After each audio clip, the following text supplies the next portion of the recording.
Wragg now as our next speaker. James manages the operations for Esmee Fairbairn Foundations, and including administration of governance, grant making systems, finance, information systems, human resources, facilities, communications, planning and policy. It's a very long list I've got here. He's deputy to the chief executive and is a trustee and former chair of the Lloyds Park Children's Charity, who work with children and families in North East London. He's a primary school governor and a former trustee of the Association of Charitable Foundations. I didn't know that, James. Prior to joining Esmee Fairbairn, James worked at Lloyds Bank Foundation for England and Wales. So we'll hear from James a little bit about key actions that Esmee Fairbairn has taken. And I've got some slides that I will be sharing for James and asking him to nudge me along to next slide when that's appropriate. So I'll start sharing screen now. Hopefully you can all see that. Great. Good morning, everybody. Thank you, Joanna, and thank you, ATF, for putting this on. Also, thank you, Eva. That was a really interesting start, and hopefully we can illustrate what we're trying to do here, and you can judge how we're doing so far. If you get the first slide, Joanna, just give you a little bit of background about Esmee. We are it's our 60th, if we go back to the previous slide, it's our 60th birthday this year. We have our mission statement in the middle of the slide, but I guess what is of particular interest to what we're talking about today is our strategic plan makes a reasonably bold statement of aspiration that in everything we do, there are two currents that run through it, one around addressing the causes and impacts of climate change, and one about recognising our role in addressing diversity, equity and inclusion. So that means not just in our funding, about how we operate, about how we invest, about how we behave. We are saying publicly that we think we need to take account of these in everything that we do. So if you move on, Joanna, please. I'll just give you a quick run through of Esmee in some numbers. So we have quite a large endowment. We've got 1.2 billion at the moment. That generates a grant making budget of between 40 and 50 million pounds a year, the bulk of which goes through our main grants programme, which is about 300 grants, typically for 3 to 5 years, typically six-figure sums, typically for core or unrestricted funding. And the work of the foundation on a day-to-day basis is overseen by a team of 38 executive. We also have 13 trustees. We also, Joanna, if we could move on, in addition to grants, we also have a social investment fund and impact investing fund. But everything we do it through three what we call impact areas. One is about our natural world, which obviously climate is at the heart of. And you can see we've got impact goals for each of these by 2030, and then the priorities within those. One is about a fairer future, and one is about creative, confident communities. There's a lot more of this on our website, so I won't go into great amount of detail. And if we quickly go to the next slide, I just mentioned, Joanna, we also, in addition to grants, we look at other tools we can use using our balance sheet. So we have an social investment fund of 45 million pounds, which is returnable finance. So this is where we think we can make a social impact, and we're prepared to take both risk and a reduced financial return in relation to the social impact that I think that can make. We're also about to launch an impact investing fund, which will look for commercial returns, but will take greater risk and be focused solely on our areas of impact. And that's a forerunner to kind of what we might be able to hopefully do more of through our endowment. So if we move on, let's talk a bit about Esmee and carbon. And as I mentioned, we make what we think is a reasonably bold statement about where we want to get to in our strategic plan over the next 5 years. So I think, like everybody on this call, we are a signatory to the funder commitment on climate change, which has been really helpful in terms of helping us frame what we do. I'll talk a little bit more about our funding and then our investments, what we're thinking of doing. And then I'll move on to our operations, because I think that's one of the areas we've probably found a bit more challenging. So if we move on to our funding, the next slide, we have a long-standing environmental funding focus, which has gone for decades. Actually, we're one of the larger independent environment funders.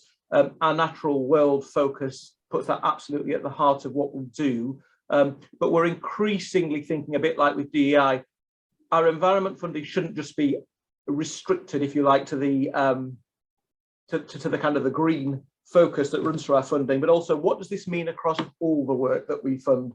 And that's a very kind of live area of thought at the moment. And if we move on to our investment, we're a member of United Nations Principles of Responsible Investment. We quite actively and increasingly actively engage with Charities Responsible Investment Network.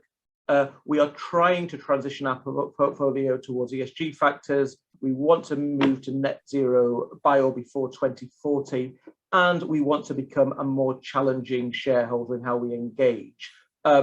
We have quite a large private investment portfolio, which means exiting funds isn't always straightforward, but we were committed to not investing in new funds that are directly in conflict with our impact outcomes, and we'll continue reporting, monitoring and challenging investment managers on their ESG performance. So if we move on to our operations, next slide, which is what we're here to talk about, I think this has had probably less energy from us than the other areas, and I'm trying to think of some of the reasons for that. I think there's probably a perception, I think others have already touched on this in the questions, that, you know, is our contribution really that important? Are there better things we can focus our time on? And also there is a bit of a limit about what's in our control. You know, we're in, like other people who've spoken, we're in a serviced office. We don't make the decisions on what goes in that office. So I guess that might be some of the reasons behind it, but really, particularly if we're saying this is at the centre of what we want to do, and increasingly what we may be asking of others, we really do need to think about how we're behaving ourselves as an organisation. So we identified a need for some baseline information to kick this off. So we commissioned Small World Consultancy, run by a guy called Mike Berners-Lee, a couple of years ago, to look at our data. And this was specifically to look at our operating footprint. So it's less about the grants and about investment, but actually what we as Esmee operating, what's our carbon footprint? So on the next slide, this is what they come up with. The best estimate for the total footprint of the Esmee offices is 280 tonnes carbon, and then they tried to equate it to our grants, 40 million projects in 2019. Footprint equates to roughly 7 grams CO2 per pound spent in grant making. And if we break that down on the next slide, procurement, which I thought somebody might ask, which includes services, maintenance, cleaning, security, office consumables, was the kind of half of it. Business travel, which I'll touch on, commuting, and electricity being the other big chunks, and a tiny little bit on food. So if we move on to the next slide, just a bit of a breakdown of that procurement. So services was the bulk of it. Services, rent, IT, legal, finance, auditing, membership of professional charitable bodies, cleaning, maintenance and security about a fifth, and then office consumables, so stationery, furniture, printing, publishing, making about 10%.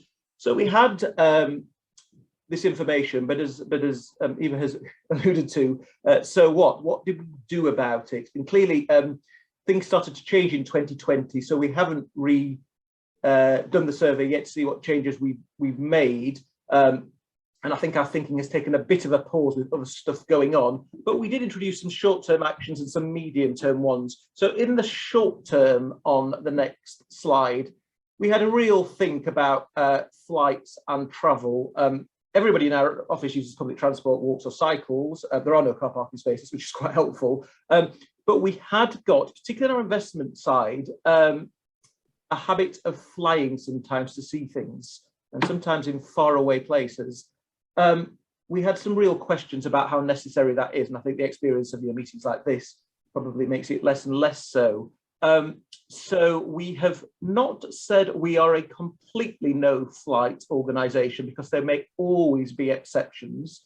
However, the working assumption is we won't take flights, and where we do, clearly there'll be economy class, because the carbon footprint is much lower. The one area as a UK foundation we've slightly struggled with this, and we've broken it once since we introduced this a couple of years ago, is Northern Ireland. It looks like Boris's tunnel to Northern Ireland is not going to appear anytime soon.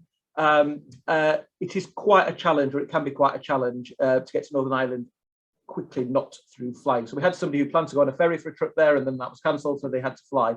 But otherwise, I mean, it seems to me that that's an operation we can keep going. We had to think about our food, both consumption and types of food we're eating, and sort of a mini survey from the staff saying, would you mind if we became a vegetarian organisation? Staff were quite comfortable with that. That doesn't mean to, just be clarify, that doesn't mean to say when we go for our Christmas lunch, people can't have turkey. We were quite clear about this. This is for any Esmee internal event that all our internal catering, so kind of sandwich lunches, stuff for meeting, is always vegetarian and trying to focus, or even vegan, and trying to focus on stuff with a low carbon footprint and being clear about the caterers. We went, as you can see from the files behind my desk, you can judge how successful this was. We decided, I mean, the experience of working remotely for the best part of a year was that the piles of grant files we'd had from the past didn't need to stay nor be reproduced. So we're effectively now paperless in terms of all our meeting papers. We don't print grant files. We've given everybody the software that they need to be able to play with PDFs and do whatever else they need to do. So effectively, we are more or less paperless.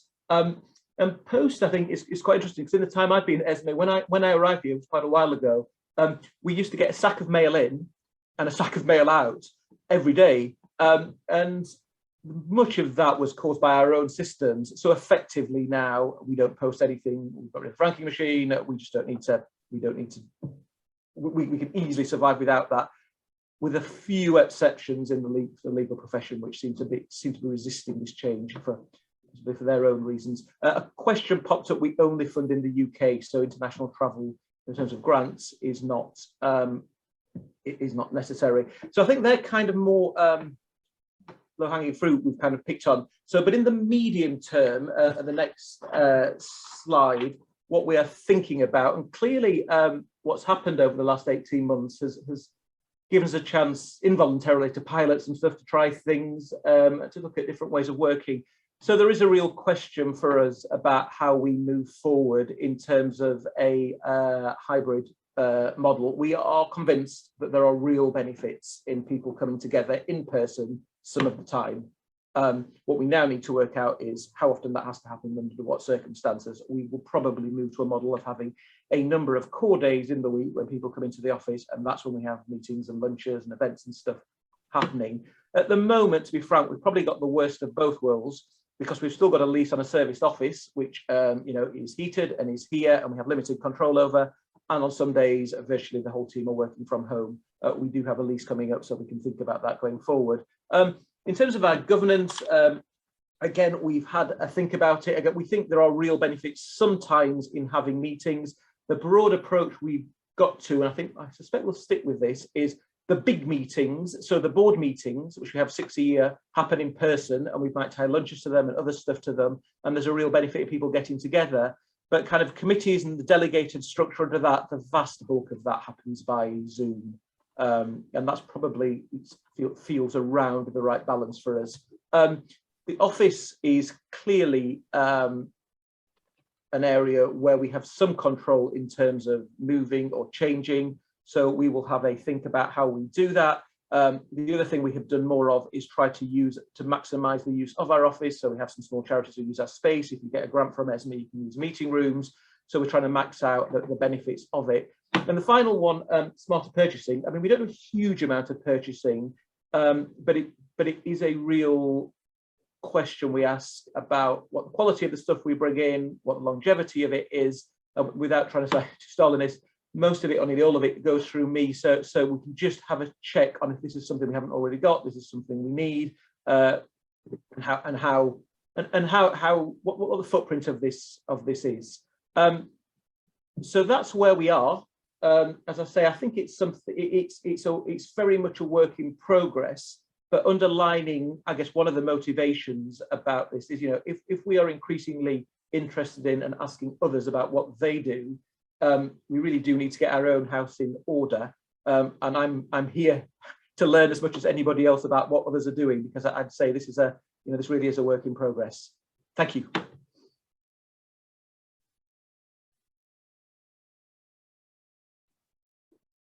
Thanks so much.